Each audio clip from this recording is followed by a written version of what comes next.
analisa laporan keuangan, ya,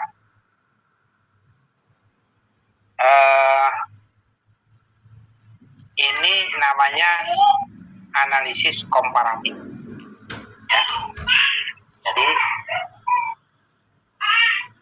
membandingkan antara realisasi dengan anggaran, atau anggaran itu kan tadi saya sebutkan rencana, ya,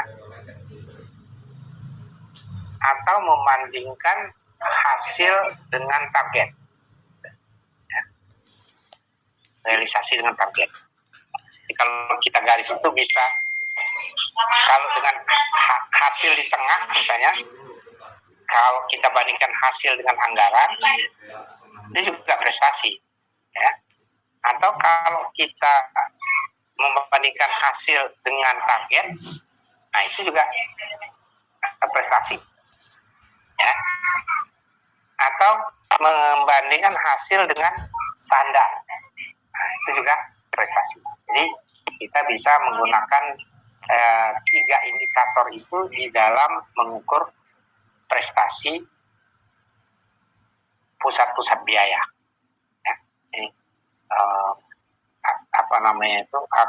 akuntansi manajemen itu nanti akan manajemennya itu nanti akan melihat dari, maka itu laporan akuntansi atau laporan akuntansi itu kan bukan hanya laporan keuangan, ya.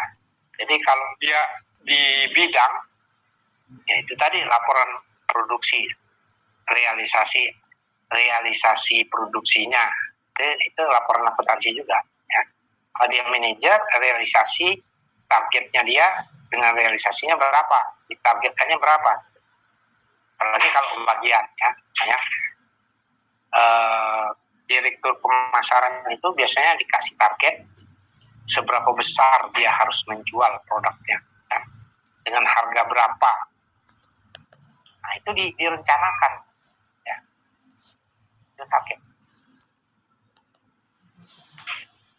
Nah kalau standar seperti yang tadi saya katakan, kalau standar itu mengukur prestasi internal perusahaan, ya, dengan kompetitor, ya. Kalau standar itu kan berlaku pada industri, ya. Misalnya katakanlah perusahaan ini adalah perusahaan food and beverage. Nah, ada berapa tuh di industri perusahaan yang bergerak di bidang food and beverage yang sejenis, ya. Katakanlah misalnya perusahaan mie misalnya, ya kan banyak perusahaan mie dengan berbagai merek. Nah, kalau standar industrinya misalnya ditetapkan, ya, standar industri itu biasanya pemerintah atau apa itu melihat, atau lembaga-lembaga standarisasi itu menyusun standar itu berdasarkan data sebelum-sebelumnya. Misalnya, oh ternyata rata-rata industri selama 10 tahun ini labanya adalah 30%, misalnya gitu, ya. Nah, maka mereka buatlah tuh standar yang disebut perusahaan yang layak itu, ya, untuk kelompok perusahaan food and beverage kalau dia berhasil membukukan laba bersih misalnya selama 1 tahun itu sebesar 30%. Nah, itu mereka buat standar. Nah, tinggal masing-masing perusahaan itu melihat capaiannya, ya, lihat capaiannya. Maka laba yang dihasilkan dalam 1 tahun itu 30% atau kurang atau lebih.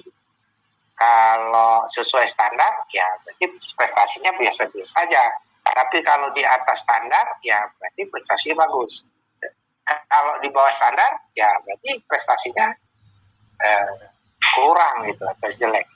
Seberapa jauh dari standar, makin jauh dari standar ke atas, ya berarti kinerja makin bagus. Ke bawah berarti kinerja makin jelek. Ya, apalagi kalau rugi. Jadi ini penting karena apa?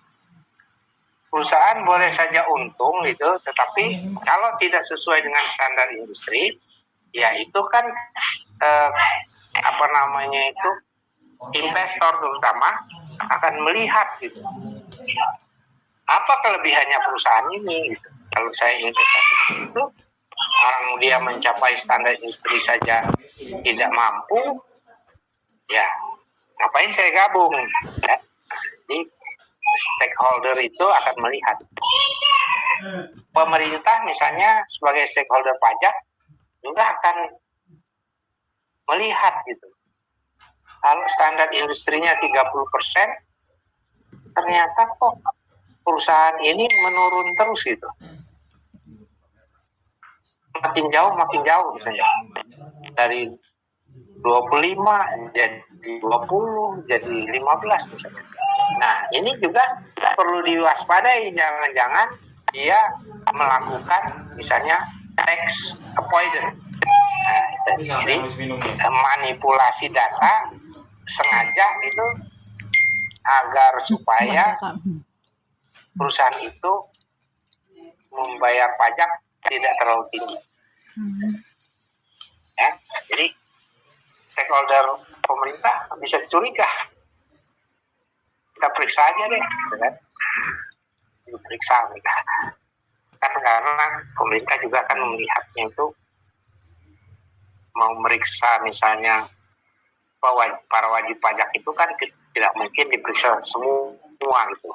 Kan di samping tenaganya kurang gitu kan, waktunya juga nggak cukup kalau diperiksa semua. Maka di random. Tapi random nggak sembarangan gitu kan.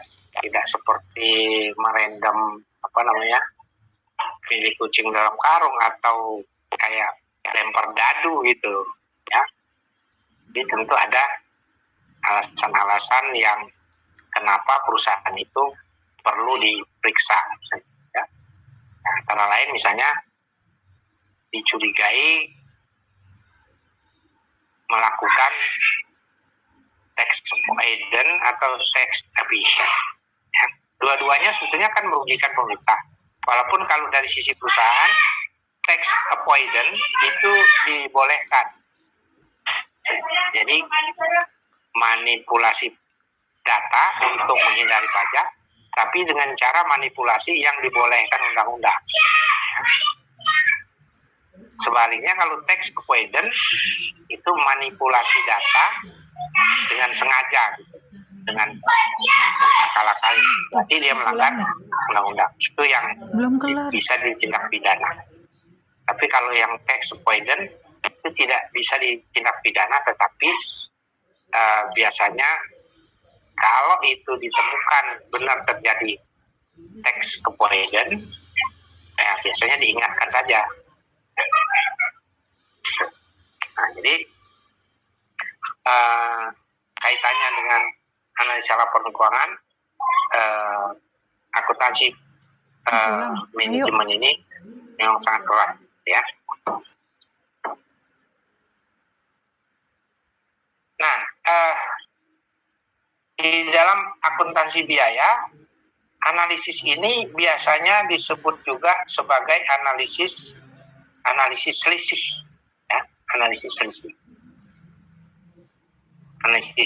Selain analisis komparatif, dia juga disebut sebagai analisis selisih. Tapi apapun penamaannya, sebetulnya untuk mengukur efisiensi. Ya, intinya, kalau membandingkan anggaran dengan realisasi dengan anggaran, atau realisasi dengan target, atau realisasi dengan standar, gitu. Ya. Tujuan akhirnya itu biasanya untuk melihat efisiensi dan efektivitas. Ya. Karena biasanya efisiensi itu dan efektivitas itu berkaitan ya, dua hal yang tidak bisa dipisah gitu. Ya. Biasanya kalau dia efisien, dia efektif. Kalau dia tidak efisien, dia tidak efektif. Ya. Nah, efektif itu kan tepat sasaran, sesuai target. Gitu. Ya. Apa yang ditargetkan itu dapat dicapai.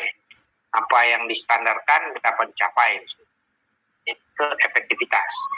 Karena efisiensi itu hemat biaya. Ya. Seberapa besar pengeluaran yang dihasilkan untuk mendapatkan pendapatan atau laba yang ditargetkan. Ya.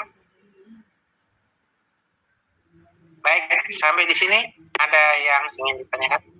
Saya kembali.